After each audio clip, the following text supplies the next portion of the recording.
Yeah, a lot of us have to wonder. We have to really wonder about self help and the community that's out there. Self help is indeed burning people out. And that is what today's episode is about. I'm Mario Leone. Welcome to the Voices of Victory channel. We're going to unpack a very special topic. Feel free to click the link below in order to visit my Patreon.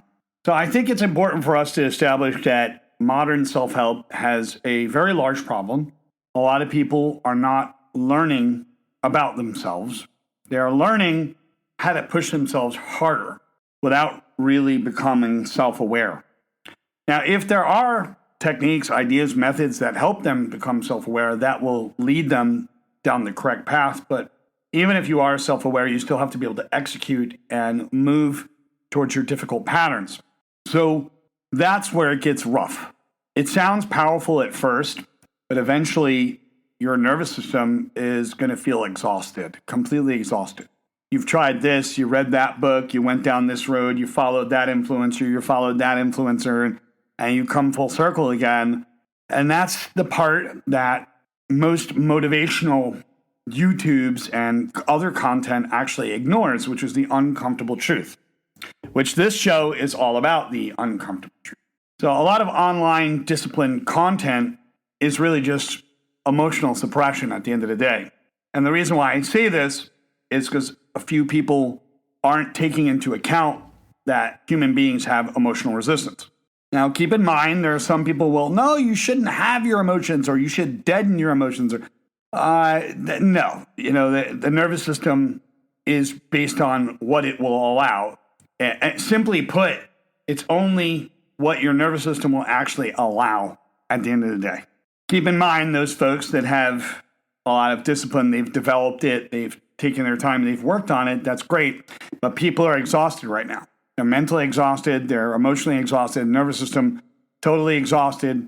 And the internet just keeps telling them, oh, wake up, come on, wake up earlier, work harder, do more, push through it, come on, you can do it, right? And it gets to be a lot of, motivational fluff and hype. But people are just forcing themselves to do stuff against their emotions, which they get overwhelmed. And that's not really growth at all. That just becomes glorified survival mode at the end of the day. And a lot of people do not have a motivation problem. They just have a nervous system that is taking on too much. And their nervous system is pretending to be disciplined. And that's why so many people feel like totally lost after years of just doing self-help and following this technique and reading that book. So the major problem goes a whole lot deeper. Is a lot of the self-help content that's out there, it focuses on behavior. Not all of it focuses on emotional state or nervous system, unless you go down the somatic path, right? So people try to fix their habits without understanding, fear, stress, shame, their level of emotions, and how they feel insecure within their own identity. So what do? They push routines, they force routines, they force productivity, they force motivation, and they eventually just burn out. It's not that they're weak. It's the human brain really has difficulty going under pressure over long periods of time when it comes down to the emotional aspect of it. So people will procrastinate, not really understanding why, not understanding how the brain is wired with procrastination. So the big idea here is that it's got nothing to do with how much you can actually force yourself, or how do I force myself harder? How do I push myself more? We really need to look at, okay, what is my nervous system actually doing? Why is it resisting in the first place? That's what it really matters. So when we go into the deeper psychology of things, you can take a hard look at behavior. People think behavior somehow becomes logic, and most of the time, it doesn't. Behavior connects to the nervous system and what feels very familiar to you. So your nervous system will just repeat what is familiar, even though it's wrong, even though it's not going to support you, it's not going to help you. You keep going down that path and don't know why. So the nervous system just repeats what is familiar at the end of the day, even if it's unhealthy. That means anxiety feels like it's normal because you've been doing it for 30 years. Dysfunctional relationships feel normal because maybe you grabbed an example from your parents and maybe they didn't have the best relationship, and that's your mental reference for what a relationship should be. You're having to relearn how to do relationships. Maybe the arguments and fights in relationships feel normal because you've been doing it for 20 or 30 years. Your nervous system, you're so combative that maybe your nervous system has never had a chance to feel what true peace was like. And when true peace comes, you suddenly want to be combative again, right? That happens when the nervous system is under a great deal of stress. And overthinking can feel like a normal thing, happens all the time. This is just the way I am. This is just the way I'm wired, the argument for limitation. An emotional struggle, when people deal with their emotional resistance, emotional struggle, for them, for these people, it feels like it's a normal everyday thing. So people become what you absorb, you become what you repeat. And when it comes to the emotional states, it becomes pretty common. The emotional state is more common than just smart ideas or intelligent pathways. They can read the books, watch the podcast, look at the YouTubes, and they can just go on a motivational poster every single day and still feel like they're not moving the needle forward where they want to be. Because information doesn't automatically change the conditioning that you have, the emotional conditioning, the emotional resistance that you have. And this is where self-help literally stops, okay? It's actually failing at that point.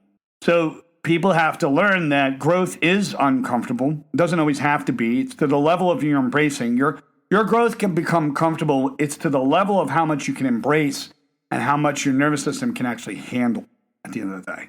But people don't process their emotional patterns underneath all of that behavior that's been going on for so many years. So what happens is they're intellectually informed, but they really don't know how to apply it. They don't know how to put it to use. So emotionally, they remain completely unchanged, and they feel like they're stuck in the mud in life. So this creates somewhat of an addiction loop that people will still go down the self-help cycle. They'll keep going through it over and over and over again. And that's the controversial part that no one wants to say out loud. They're addicting to consuming lots of information on self-help, not really applying it. They want to become a knowledge expert, but not really apply it in their own life. They're consuming.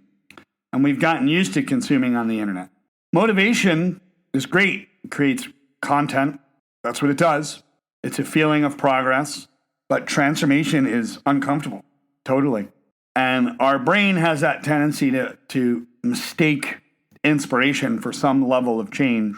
So people binge. They binge the podcast, the clips, the productivity videos, the mindset content, but it just repeats. You watch it, you feel inspired, you get an emotional high, and you're like, wee, and then you go downhill, and then you go back and watch some more. And you feel productive mentally, but you feel like nothing is actually changing, and that becomes frustrating. So you stay where you are. You become content with where you are, and maybe you plateau. You plateau to the point where you don't know if you could push a little further. But if you put yourself under pressure, if you put yourself through shame, if you're attacking yourself and criticizing yourself, those things aren't really coming from a place of awareness. The real change starts when you become self-aware. It comes through being self-aware and execution of new patterns. That's where the change happens. So it's very important because a lot of people say, I just need more discipline. I just need to do that. But what about just regulating your emotions? And what about that? Becoming disciplined can relay itself to emotional regulation and the belief wrapped around your emotion. That changes everything because your growth doesn't have to be painful and it certainly doesn't have to be punishment, but it does start from awareness, becoming self-aware. So I want to let you know, a lot of people, they feel tired even though they're making efforts, even though they're trying so hard. They're fighting, but instead of fighting their symptoms, their problems, they need to understand their patterns more. And that's where it's important. They don't need another productivity hack. They don't need that. They need to understand their nervous system. They need to let go of that self-sabotage and finally see that they're a human being. They're growing, shaping, and changing. And that being said, they're not a machine, and you're certainly not broken. That's all I'm going to say on this episode. Have a great day, and see you in the next one. I'm Mario Leone. This is the Voices of Victory channel. Talk to you soon.